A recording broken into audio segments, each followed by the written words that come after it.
Chemical equilibrium एक important chapter है और इस चैप्टर का जो यूज़ है वो आयनिक इक्विलिब्रियम चैप्टर में भी होता है। तो चलो अब इस चैप्टर को स्टार्ट करते हैं। तो सबसे पहले है टाइप्स ऑफ रिएक्शन। तो वैसे तो कई टाइप की रिएक्शन होती है, लेकिन इस चैप्टर के हिसाब से हम मेनली दो टाइप की रिएक्शन के बारे में बात करेंगे। फर्स्ट है रिवर्सिबल रिएक्शन और सेकंड है इरिवर्सिबल रिएक्शन। अब देखो इन दोनों रिएक्शन में मेन डिफरेंस क्या होता है कि जो रिवर्सिबल रिएक्शन होती है उसमें जो रिएक्टेंट होता है वो कम्प्लीटली प्रोडक्ट में चला जाता है। जैसे मान लीजिए आपने इनिशियली में ए के ए मोल लिए और प्रोडक्ट बी इनिशियली में 0 है, तो जब रिएक्शन कंप्लीट होगी उस समय तक जो रिएक्टेंट ए है वो कम्प्लीटली कंज्यूम हो जाएगा, ठीक है। जबकि रिवर्सिबल रिएक्शन में क्या होता है कि जो रिएक्टेंट है उसकी कुछ अमाउंट ही कंज्यूम होती है और एक इक्विलिब्रियम की कंडीशन क्रिएट होती है। जैसे मान लीजिए इनिशियली में इसके ए मोल हैं और इसके कितने हैं 0, तो जब रिएक्शन में इक्विलिब्रियम इस्टेब्लिश होगा उस समय तक इसके x मोल कंज्यूम हो गए, तो ये कितना बनेगा x। तो अब देखो कि जो रिएक्टेंट है वो ए कम्प्लीटली कंज्यूम नहीं हुआ है, तो और b कितना बन गया आपका x। तो अब देखो जब रिएक्शन में इक्विलिब्रियम इस्टेब्लिश होगा उस समय जो रिएक्टेंट ए भी रहेगा और प्रोडक्ट बी भी रहेगा, जबकि इरिवर्सिबल रिएक्शन में जो रिएक्टेंट ए है वो कम्प्लीटली कंज्यूम होकर कितना हो जाता है 0, ठीक है। तो ये इन दोनों में मेन डिफरेंस है। अच्छा, उसके बाद में नेक्स्ट है कि जो रिवर्सिबल रिएक्शन है उसको हम एक डबल एरो से रिप्रेजेंट करते हैं, जबकि इस टाइप की जो रिएक्शन होती है उसको हम एक सिंगल एरो से रिप्रेजेंट करते हैं। तो ये मेन डिफरेंस हो गए। अब हम आगे बात करेंगे कि रिवर्सिबल रिएक्शन और इरिवर्सिबल रिएक्शन के बीच में और क्या क्या डिफरेंस होते हैं, क्या क्या पॉइंट्स होते हैं इनके। अब देखो रिवर्सिबल रिएक्शन और इरिवर्सिबल रिएक्शन है उसमें क्या क्या डिफरेंस होता है। तो फर्स्ट है कि these reaction can be started from either side. तो आइदर साइड का मतलब है कि अगर मान लीजिए आपने इनिशियली में ए लिया तो आप ए से बी बना सकते हो, और अगर आपने इनिशियली में बी लिया तो आप बी से ए बना सकते हो। तो रिएक्टेंट फॉरवर्ड डायरेक्शन में प्रोसीड करती है और बैकवर्ड डायरेक्शन में भी प्रोसीड करती है। जबकि इरिवर्सिबल रिएक्शन में क्या होगा कि ये जो रिएक्शन है वो सिर्फ एक ही डायरेक्शन में प्रोसीड करती है। जैसे मान लीजिए आपने ए लिया तो ए पूरा का पूरा कम्प्लीटली प्रोडक्ट बी में कन्वर्ट हो जाएगा और रिएक्शन स्टॉप हो जाएगी। उसके बाद में है सेकंड पॉइंट कि ये जो रिएक्शन होती है रिवर्सिबल रिएक्शन कभी भी कंप्लीट नहीं होती है। तो जैसा कि हम पहले बात कर चुके हैं कि अगर आपने इनिशियली में कोई रिएक्टेंट लिया है तो उसकी कुछ अमाउंट ही प्रोडक्ट में जाएगी और उसके बाद में एक इक्विलिब्रियम की कंडीशन क्रिएट होगी। जबकि ये जो रिएक्शन होती है इसमें इक्विलिब्रियम इस्टेब्लिश नहीं होता है और उसमें जो रिएक्टेंट है वो कम्प्लीटली प्रोडक्ट में चली जाती है और ये रिएक्शन कंप्लीट हो जाती है। उसके बाद में नेक्स्ट थर्ड पॉइंट है कि इस टाइप की जो रिवर्सिबल रिएक्शन होती है उसको हम एक डबल एरो से रिप्रेजेंट करते हैं इस तरह से, जबकि इरिवर्सिबल रिएक्शन में इसको हम एक सिंगल एरो से रिप्रेजेंट करते हैं। अच्छा, उसके बाद में नेक्स्ट फोर्थ पॉइंट है कि जी किसी रिएक्शन में अगर इक्विलिब्रियम इस्टेब्लिश होता है या रिवर्सिबल रिएक्शन है तो उसमें जब इक्विलिब्रियम इस्टेब्लिश होगा तो उस समय रिएक्टेंट भी होगा और प्रोडक्ट भी होगा, और रिएक्टेंट और प्रोडक्ट की जो कॉन्सेंट्रेशन है वो कांस्टेंट हो जाएगी। जबकि इरिवर्सिबल रिएक्शन में जो रिएक्टेंट है वो कम्प्लीटली प्रोडक्ट में चला जाता है और इक्विलिब्रियम की कंडीशन नहीं बनती है।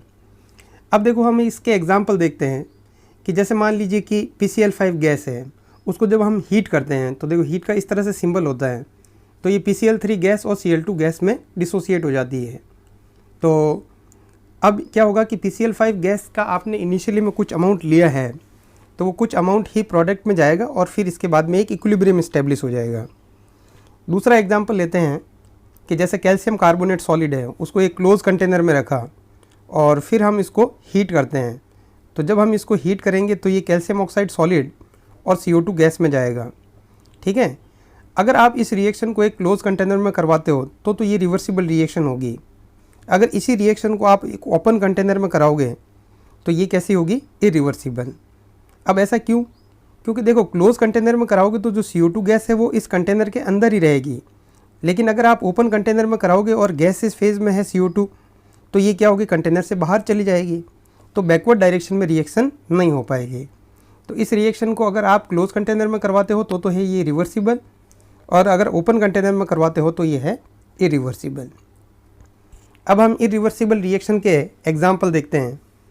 तो जैसे न्यूट्रलाइजेशन रिएक्शन है, जैसे स्ट्रॉन्ग एसिड और स्ट्रॉन्ग बेस है, अगर उसको आपस में मिलाते हैं तो NaCl एक्वस और वाटर बनता है। तो ये रिएक्शन सिर्फ और सिर्फ फॉरवर्ड डायरेक्शन में ही प्रोसीड होगी।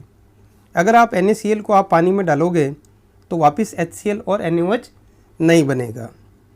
सेकंड एग्जांपल है जैसे प्रेसिपिटेशन रिएक्शन, AgNO3 एक्वस है, उसमें हम जब NaCl एक्वस को डालते हैं तो AgCl का PPT बनता है। अब देखो PPT को हम इस तरह से रिप्रेजेंट करते हैं, ये सिंबल इस तरह से नीचे की तरफ एरो होता है। तो अगर आप AgCl को आप NaNO3 एक्वस में डालोगे तो रिएक्शन बैकवर्ड डायरेक्शन में प्रोसीड नहीं करेगी। ठीक है, तो रिवर्सिबल और इरिवर्सिबल में क्या डिफरेंस हो गया कि ये रिएक्शन में इक्विलिब्रियम इस्टेब्लिश होता है, जबकि इरिवर्सिबल रिएक्शन में इक्विलिब्रियम इस्टेब्लिश नहीं होता है। नेक्स्ट है टाइप्स ऑफ केमिकल इक्विलिब्रियम। अब देखो केमिकल इक्विलिब्रियम कितने टाइप के होते हैं, तो मेनली हम दो टाइप के इक्विलिब्रियम के बारे में बात करेंगे। फर्स्ट है होमोजीनियस और सेकंड है हेट्रोजीनियस। तो कोई भी इक्विलिब्रियम कब होमोजीनियस होगा, कब हेट्रोजीनियस होगा, तो देखो जब भी रिएक्टेंट और प्रोडक्ट अगर सेम फेज़ में हो, जैसे ये कौन सी फेज़ में है, गैसियस में, Cl2 भी गैसियस में, HCl भी गैसियस में है। तो जब रिएक्टेंट और प्रोडक्ट सभी सेम फेज़ में होते हैं और उनके बीच में अगर इक्विलिब्रियम इस्टेब्लिश होता है तो वो एक होमोजेनियस इक्विलिब्रियम है। जैसे दूसरा एग्जांपल है PCl5 है, ये भी गैस में, PCl3 भी गैस में, Cl2 भी गैस में, तो ये एक होमोजीनियस इक्विलिब्रियम है।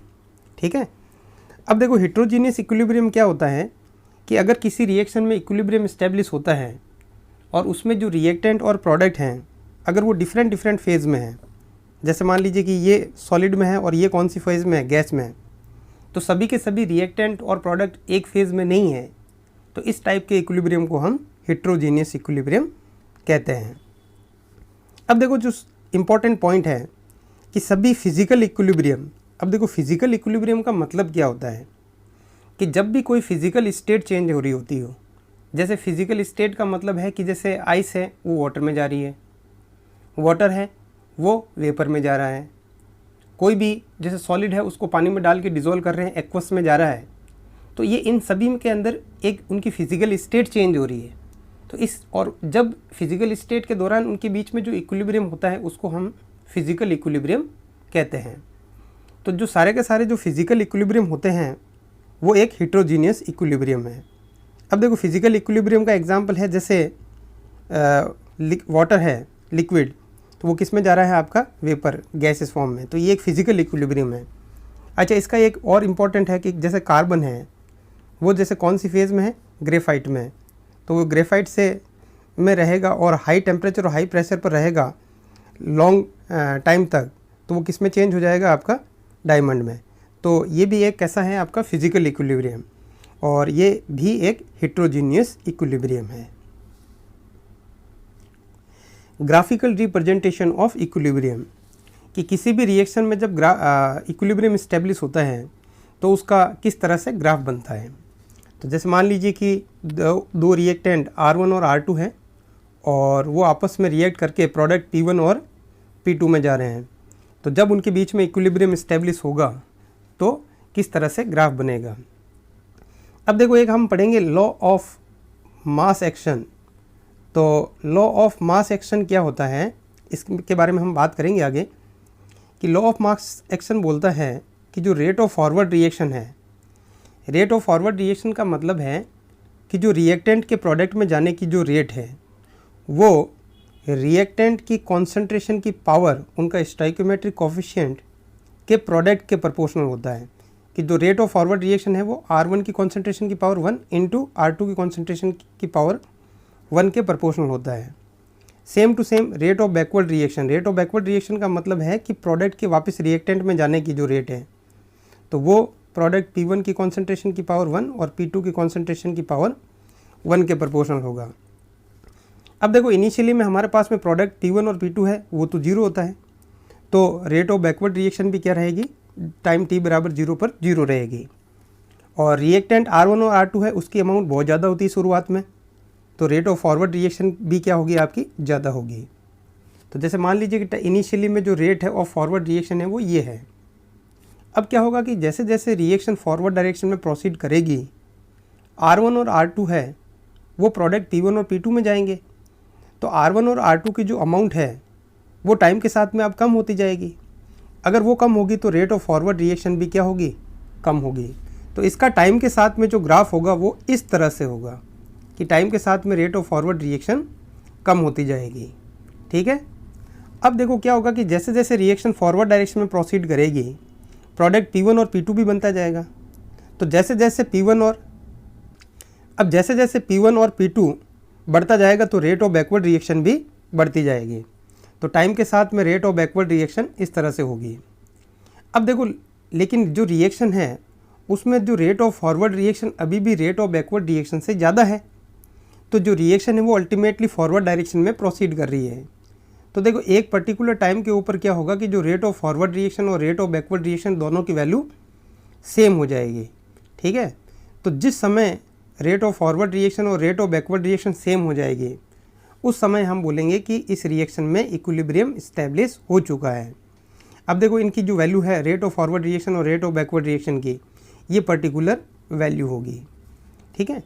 तो अब क्या होगा कि जिस रेट से रिएक्शन फॉरवर्ड डायरेक्शन में प्रोसीड कर रही है या जितनी अमाउंट पर्टिकुलर टाइम में रिएक्टेंट की प्रोडक्ट में जा रही है उतनी अमाउंट वापस प्रोडक्ट आपस में कंबाइंड होकर रिएक्टेंट में जा रहा है।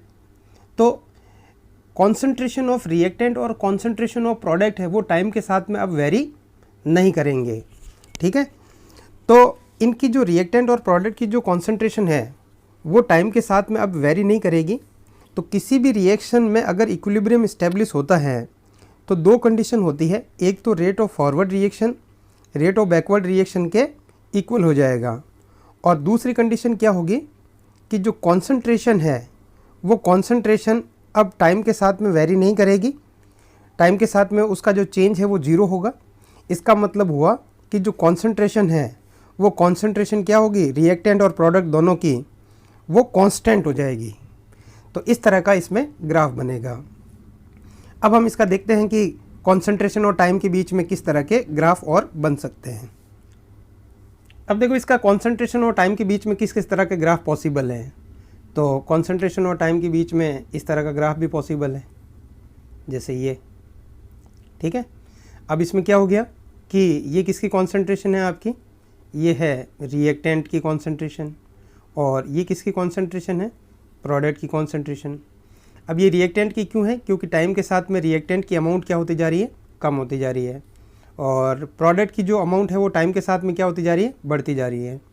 तो इस रिएक्शन में इस पर्टिकुलर टाइम के ऊपर टी टाइम पर जो रिएक्टेंट और प्रोडक्ट की जो कॉन्सेंट्रेशन है वो कांस्टेंट हो गई। अब देखो ये पर्टिकुलर केस है जिसमें क्या होगा कि रिएक्टेंट और प्रोडक्ट की कॉन्सेंट्रेशन इक्विलिब्रियम पर इक्वल हो गई, लेकिन इनकी कॉन्सेंट्रेशन इक्वल होना किसी भी रिएक्शन में इक्विलिब्रियम इस्टेब्लिश होने की कंडीशन नहीं है। इनकी कॉन्सेंट्रेशन का कांस्टेंट होना किसी भी रिएक्शन में इक्विलिब्रियम इस्टेब्लिश होने की एक नेसेसरी कंडीशन है। अब देखो कॉन्सेंट्रेशन और टाइम के बीच में और किसी तरह के ग्राफ हो सकते हैं, तो जैसे इस तरह का भी ग्राफ हो सकता है। तो अब इसमें देखो कि इस पर्टिकुलर टाइम टी के ऊपर रिएक्शन में इक्विलिब्रियम इस्टेब्लिश हो चुका है। कैसे पता चला हमें, क्योंकि देखो इस टाइम के बाद में जो ये ग्राफ है वो फ्लैट हो गया, तो ये कॉन्सेंट्रेशन इतनी होगी और इसकी कॉन्सेंट्रेशन इतनी होगी। ये किसकी कॉन्सेंट्रेशन है आपकी, ये है रिएक्टेंट की कॉन्सेंट्रेशन, और ये किसकी कॉन्सेंट्रेशन है आपकी, ये प्रोडक्ट की कॉन्सेंट्रेशन। और किस तरह का ग्राफ बन सकता है, तो जैसे ये ग्राफ इस तरह से और ये इस तरह से। तो इसमें देखो कि इस पर्टिकुलर टाइम के ऊपर इक्विलिब्रियम इस्टेब्लिश हो गया।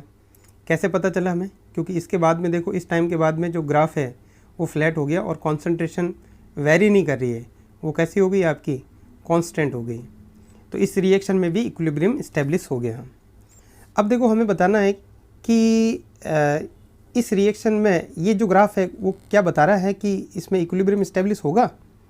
तो आप देखोगे कि जैसे इस टाइम के बाद में देखो जो रेट है वो रेट तो कांस्टेंट हो गई इस तरह से।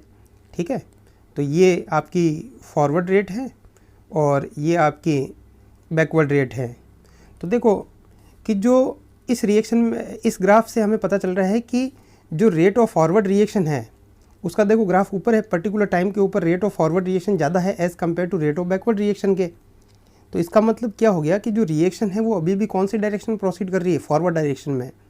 टाइम टी के साथ में मतलब टाइम जैसे जैसे बढ़ रहा है वैसे भी रेट तो कांस्टेंट है, लेकिन rate of forward reaction rate of backward reaction से ज़्यादा है। तो इसका मतलब हो गया कि जो रिएक्शन है वो तो फॉरवर्ड डायरेक्शन में अभी भी प्रोसीड कर रही है। तो अगर रिएक्शन मान लीजिए फॉरवर्ड डायरेक्शन में प्रोसीड कर रही है तो रिएक्टेंट और प्रोडक्ट की जो कॉन्सेंट्रेशन है वो कांस्टेंट नहीं है अभी भी। अगर कॉन्सेंट्रेशन कांस्टेंट नहीं है तो इस रिएक्शन में, इस ग्राफ से हमें पता चल रहा है कि रिएक्शन अभी फॉरवर्ड डायरेक्शन में प्रोसीड कर रही है और इसमें इक्विलिब्रियम इस्टेब्लिश नहीं हुआ है। तो ये जो ग्राफ हमें बता रहे हैं कि इनमें इक्विलिब्रियम इस्टेब्लिश हो चुका है जबकि इसमें इक्विलिब्रियम इस्टेब्लिश नहीं हुआ है। नेक्स्ट है कैरेक्टरिस्टिक ऑफ केमिकल इक्विलिब्रियम। तो केमिकल इक्विलिब्रियम के क्या क्या कैरेक्टरिस्टिक होते हैं। तो देखो फर्स्ट पॉइंट है कि जो इक्विलिब्रियम होता है वो एक डायनेमिक नेचर का होता है, एक स्टैटिक नेचर का नहीं होता है।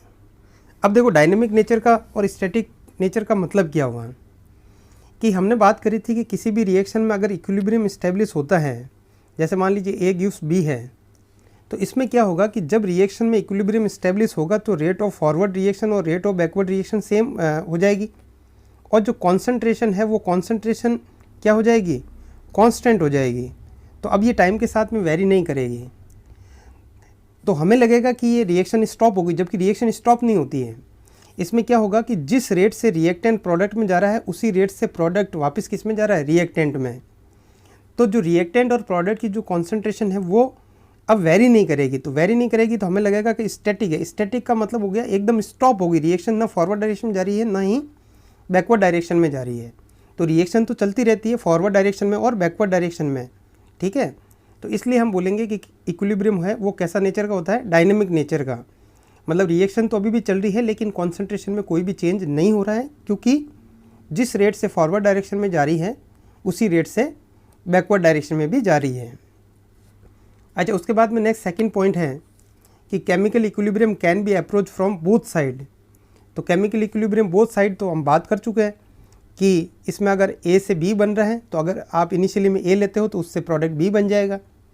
अगर आप इनिशियली में B लेते हो तो ये A में चेंज हो जाएगा और एक इनके बीच में इक्विलिब्रियम इस्टेब्लिश हो जाएगा। उसके बाद में नेक्स्ट थर्ड पॉइंट है और वेरी वेरी इंपॉर्टेंट पॉइंट भी है ये, कि अगर हम किसी रिएक्शन में अगर कैटलिस्ट को यूज़ करते हैं तो उस कैटलिस्ट का क्या क्या यूज़ होगा, मतलब उसकी वजह से क्या चेंज आएगा। तो देखो कैटलिस्ट क्या करता है कि किसी भी रिएक्शन में इक्विलिब्रियम इस्टेब्लिश होने में लगने वाले जो टाइम को कम या ज़्यादा कर सकता है। अब कम और ज़्यादा कैसे होगा, ये डिपेंड करेगा कि जो कैटलिस्ट है वो पॉजिटिव कैटलिस्ट है या नेगेटिव कैटलिस्ट है। अब देखो पॉजिटिव कैटलिस्ट क्या करता है कि रेट को बढ़ाता है। तो अब ये ऐसा ही नहीं है कि सिर्फ फॉरवर्ड रेट को बढ़ाएगा, ये फॉरवर्ड रेट को भी बढ़ाता है और बैकवर्ड रेट को भी बढ़ाता है। तो इसकी वजह से इक्विलिब्रियम को इस्टेब्लिश होने में लगने वाले जो टाइम है उसको कम कर देता है। अगर मान लीजिए आप नेगेटिव कैटलिस्ट यूज़ करते हो तो नेगेटिव कैटलिस्ट क्या करता है कि रेट ऑफ फॉरवर्ड रिएक्शन और रेट ऑफ बैकवर्ड रिएक्शन दोनों को ही कम कर देता है। तो इसकी वजह से रिएक्शन में इक्विलिब्रियम इस्टेब्लिश होने में लगने वाले टाइम को क्या कर देता है, ये बढ़ा देता है, ठीक है।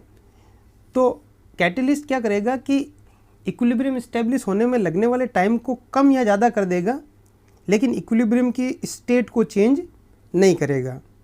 अब देखो इक्विलिब्रियम की स्टेट चेंज नहीं होगी, इसका मतलब क्या हुआ कि जैसे मान लीजिए ये रिएक्शन है A गिव्स B है। अगर आपने इसके इनिशियली में A मोल लिए और B के कितने हैं 0, और अगर विदाउट कैटलिस्ट है, अगर इक्विलिब्रियम इस्टेब्लिश होने तक A के X मोल कंज्यूम हो गए और B के अगर X मोल बन गए, तो अगर ये विदाउट कैटलिस्ट है तो A के कितने मोल बचे A माइनस एक्स और B के कितने बने X। तो अगर आप कैटलिस्ट लोगे तो भी A के इतने ही मोल होंगे और B के भी इतने ही मोल होंगे। बस यही है कि इक्विलिब्रियम इस्टेब्लिश में जो टाइम है वो कम या ज़्यादा हो सकता है। तो ये इस स्टेट का मतलब ये हो गया कि इनकी अमाउंट में कोई भी फ़र्क नहीं पड़ेगा इक्विलिब्रियम पर। अच्छा, उसके बाद में नेक्स्ट है फोर्थ पॉइंट कि जब रिएक्शन में इक्विलिब्रियम इस्टेब्लिश होता है उस समय डेल्टा G की वैल्यू कितनी होती है, 0 होती है। डेल्टा G का मतलब है कि change in Gibbs free energy. तो देखो इक्विलिब्रियम पर रिएक्शन जितनी फॉरवर्ड डायरेक्शन में जा रही है उतनी रिएक्शन बैकवर्ड डायरेक्शन में जा रही है। तो उसकी वजह से गिब्स फ्री एनर्जी में जो नेट चेंज है वो कितना होगा आपका 0। अब देखो हम नेक्स्ट देखते हैं कि कैटलिस्ट की वजह से अगर हम कैटलिस्ट को यूज़ करते हैं, पॉजिटिव कैटलिस्ट या नेगेटिव कैटलिस्ट या इन एब्सेंस ऑफ कैटलिस्ट, तो उसका रेट और टाइम के बीच में, कॉन्सेंट्रेशन और टाइम के बीच में किस तरह का ग्राफ बनता है। अब देखो कि जैसे मान लीजिए कि अगर अपन ग्राफ बनाते हैं कॉन्सेंट्रेशन और टाइम के बीच में, तो ये इन एब्सेंस ऑफ कैटलिस्ट हैं, तो ये हो गई आपकी रिएक्टेंट की कॉन्सेंट्रेशन और ये हो गई आपकी प्रोडक्ट की कॉन्सेंट्रेशन। क्योंकि रिएक्टेंट कम होता है इसलिए टाइम के साथ में ये कम होता जा रहा है और प्रोडक्ट है वो बढ़ता जा रहा है। अगर रेट और टाइम के बीच में हम ग्राफ बनाएं तो फॉर एग्जांपल जैसे इस तरह से बनेगा ये ग्राफ, ये इस तरह से हो गया, ठीक है। ये है आपकी रेट ऑफ फॉरवर्ड रिएक्शन और ये है आपकी रेट ऑफ बैकवर्ड रिएक्शन। अब देखो आप कैटलिस्ट को लोगे तो इक्विलिब्रियम इस्टेब्लिश होने में लगने वाले टाइम को कम या ज़्यादा कर देगा। तो अगर आप मान लीजिए कि पॉजिटिव कैटलिस्ट लेते हो तो पॉजिटिव कैटलिस्ट क्या करता है, रेट ऑफ फॉरवर्ड रिएक्शन और बैकवर्ड रिएक्शन दोनों को बढ़ाता है, तो इक्विलिब्रियम इस्टेब्लिश होने में लगने वाले टाइम को कम कर देगा। और हमने बात कर चुके हैं पहले कि इक्विलिब्रियम अगर किसी रिएक्शन में कैटलिस्ट लेते हैं तो उसकी स्टेट चेंज नहीं होती। तो स्टेट का मतलब है कि उसकी amount in absence of catalyst और in presence of catalyst same ही रहेगी। तो अगर हम पॉजिटिव कैटलिस्ट लेंगे तो उसका ग्राफ किस तरह से बनेगा, ये इस तरह से। तो देखो कॉन्सेंट्रेशन अभी भी क्या है आपकी सेम ही है रिएक्टेंट और प्रोडक्ट की, लेकिन जो इक्विलिब्रियम इस्टेब्लिश होने में पहले कितना टाइम लग रहा था, ये इतना टाइम लग रहा था और अब कितना लग रहा है, इतना। तो देखो ये किसकी प्रेजेंस में है आपका, ये है इन प्रेजेंस ऑफ पॉजिटिव कैटलिस्ट। और अगर मान लीजिए नेगेटिव कैटलिस्ट लेंगे तो क्या होगा, तो ये फॉरवर्ड रेट को भी कम करेगा और बैकवर्ड रेट को भी कम करेगा। तो इक्विलिब्रियम को इस्टेब्लिश होने में लगने वाले टाइम को ये बढ़ा देगा। तो इसका ग्राफ इस तरह से होगा और ये प्रोडक्ट की कॉन्सेंट्रेशन इस तरह से। अब इसमें देखो कहाँ पर होगा इक्विलिब्रियम इस्टेब्लिश, तो इसका ये यहाँ पर होगा। अब देखो कि अगर रेट और टाइम के बीच में हम ग्राफ बनाएं तो ये इन एब्सेंस ऑफ कैटलिस्ट है। अच्छा ये क्या हो गया आपका नेगेटिव कैटलिस्ट। अच्छा ये एब्सेंस ऑफ कैटलिस्ट है।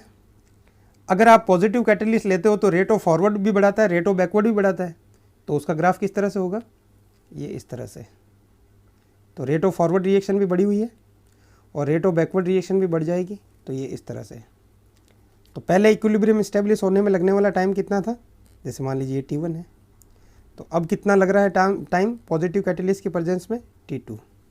तो ये जो दो ग्राफ हैं ये किसकी प्रेजेंस में है आपका, ये है पॉजिटिव कैटलिस्ट। अब देखो अगर आप नेगेटिव कैटलिस्ट लेते हो तो नेगेटिव कैटलिस्ट क्या करेगा, रेट ऑफ फॉरवर्ड रिएक्शन को भी कम करेगा और रेट ऑफ बैकवर्ड रिएक्शन को भी कम करेगा। तो इनके जो ग्राफ बनेंगे वो नीचे की साइड में बनेंगे। तो ये इस तरह से ग्राफ बनेगा आपका और इसका रेट ऑफ बैकवर्ड रिएक्शन का इस तरह से ग्राफ बनेगा आपका, ये इस तरह से। तो अब देखो कि ये कौन सा टाइम हो गया, ये हो गया T3। तो ये किसकी प्रेजेंस में है ग्राफ आपका, नेगेटिव कैटलिस्ट। तो देखो नेगेटिव कैटलिस्ट यहाँ पर भी टाइम क्या लग रहा है, नेगेटिव कैटलिस्ट में ज़्यादा लग रहा है और यहाँ पर भी नेगेटिव कैटलिस्ट की प्रेजेंस में ज़्यादा टाइम लग रहा है। जबकि पॉजिटिव कैटलिस्ट में क्या हो रहा है, यहाँ पर टाइम कम लग रहा है एज़ कम्पेयर टू इसके और यहाँ पर भी टाइम कम लग रहा है एज़ कम्पेयर टू इसके। तो ये इस टाइप के रेट और टाइम और कॉन्सेंट्रेशन और टाइम के बीच में ग्राफ बनते हैं जब भी रिएक्शन में आप कैटलिस्ट यूज़ करते हो, वो पॉजिटिव कैटलिस्ट है या नेगेटिव कैटलिस्ट है। तो आगे के बारे में आगे जो टॉपिक है उसका हम नेक्स्ट क्लास में बात करेंगे। अगर आपको मेरा वीडियो पसंद आया तो वीडियो को लाइक और चैनल को सब्सक्राइब करना मत भूलना।